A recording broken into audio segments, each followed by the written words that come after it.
अब आते हैं हम 75 सालों में हमने क्या खोया क्या पाया। आप खुद एजुकेशनिस्ट रहे।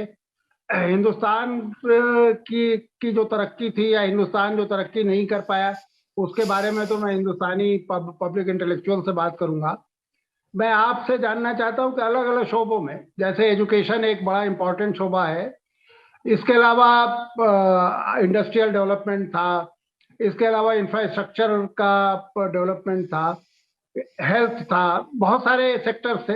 इनमें आपको क्या लगता है पाकिस्तान ने इन 75 सालों में बहुत कुछ मेजर अचीवमेंट्स किए, या जितना पोटेंशियल था पाकिस्तान का वो हासिल नहीं कर पाया? आप चाहे तो एजुकेशन से शुरू कर सकते हैं। हाँ, बहुत इस पर लंबी बात हो सकती है, लेकिन मुख्तसर ये कि वो पाकिस्तान जो था 1950s में, वो धीरे धीरे बदलता गया। और जब जो जो शुरू के दिन थे पाकिस्तान के, वो अगर आप सोसाइटी के एतबार से देखें तो वो बहुत ज़्यादा मुख्तलिफ नहीं था इंडिया के मुकाबले में। तो अगर मैं आ, कराची की बात करूं तो एक बड़ा खुला माहौल होता था। लड़कियां साइकिल चलाती थी, स्कर्ट्स पहनती थी। मेरे क्लास में वहाँ स्कूल में आ, हिंदू बच्चे भी होते थे, क्रिश्चियन बहुत सारे थे, पारसी, और एक आध जू भी होता था। अब ये सब बदल गया है। जो पाकिस्तान के अंदर एक तंग नजरी आ गई, वो यकायक तो नहीं आई, लेकिन मैं समझता हूं कि भुट्टो के जमाने में, यानी कि 1970s में ये आने लगी। एक तो ये कि भुट्टो ने अहमदियों को 1974 में इस्लाम से बाहर निकलवा दिया। फिर वो उसके ऊपर क्योंकि राइट विंग का प्रेशर था, इस्लामिस्ट फोर्सेस का प्रेशर था, तो उसने फिर और उनको कंसेशंस दी खूब। ये ऐसा शख्स था जो खूब पीता था, पिलाता था, विस्की का बड़ा शौकीन था, और मशहूर था कि उसने अपनी पब्लिक की तकरीरों में कहा कि मैं, हाँ, शराब जरूर पीता हूं, लेकिन लोगों का खून नहीं पीता। तो वो उस तरह का पॉपुलिस्ट था। लेकिन वो प्रेशर पर हटते हटते आखिर उसने पाकिस्तान को मुल्लाओं के हाथ कर दिया। अब जब ज़ियाउल हक का ज़माना आया तो एक और बड़ी तेज़ी से तब्दीली आई।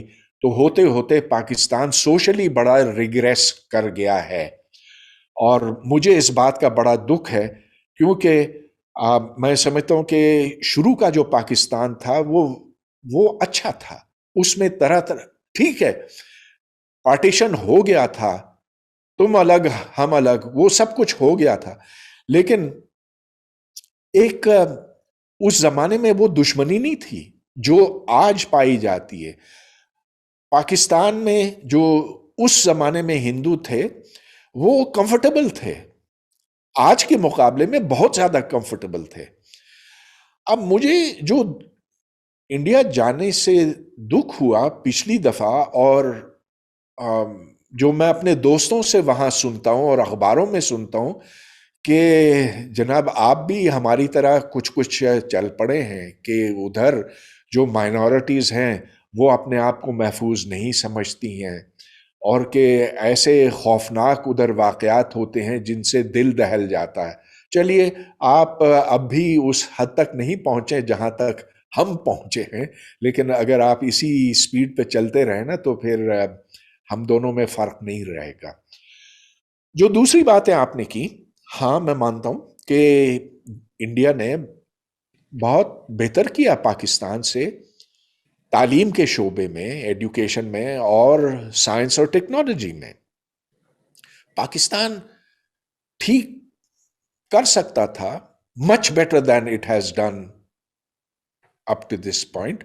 लेकिन अब इसमें जो खराबी आ गई, ये खराबी जियाउल हक के जमाने में ज्यादा आई, और इतनी तेजी से आई कि अब हमारा जो एजुकेशन सिस्टम है वो सोचने समझने वाले बच्चे तो पैदा नहीं करता। और फिर इनको आप कैसे साइंटिस्ट और इंजीनियर बना सकेंगे, it will be very very difficult. तो इंडिया के जो इंडिया के मैं एजुकेशन इंस्टीट्यूशंस में जगह जगह गया हूं मैं, क्योंकि मुझे कलिंगा प्राइज मिला था 2005 में, तो मैं इंडिया के 7 शहरों में गया। मेरे ऊपर सिर्फ ये शर्त लगाई गई थी कि मैं 3 लेक्चर्स दूं। मैंने कहा कि नहीं, मैं हर रोज 3 लेक्चर देना चाहता हूं फॉर 4 वीक्स मैक्सिमम, जो उस प्राइस का था। तो फिर इस तरह से मैं दिल्ली के जो बिल्कुल फटीचर 3rd क्लास स्कूल है वहां भी गया, मैं IITs गया, मैं Tata institute for fundamental research में गया और वहां मैंने फिजिक्स पर लेक्चर दिए। मैं उड़ीसा गया, उधर जो तरह तरह के स्कूल हैं, उधर जाके मैंने देखा दाखा सब कुछ। और जब मैं वापस आया मैं बड़ा खुश था और मैंने कहा कि देखें, इंडिया बहुत अच्छा कर रहा है और पाकिस्तान को भी हमें इसी तरह से इसी लाइन के ऊपर लगाना चाहिए कि उधर देखें कितनी अच्छी तरह से ऑन द एवरेज, ये नहीं कि हर जगह, कितनी अच्छी तरह से साइंस पढ़ाई जा रही है, कैसे बच्चे शौक से पढ़ते हैं।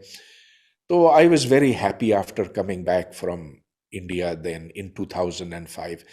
अब मुझे पता नहीं अगर मैं दोबारा वहां जाऊं तो मुझे क्या दिखाई देगा, कितना फर्क आएगा। जो मैं अपने दोस्तों से सुन रहा हूं उससे इतना हौसला नहीं होता। हाँ, एक आखिरी बात मैं आपको बताऊं, मैं जवाहरलाल नेहरू यूनिवर्सिटी गया था और उसके बाद मैं प्रेसिडेंट अब्दुल कलाम से मिला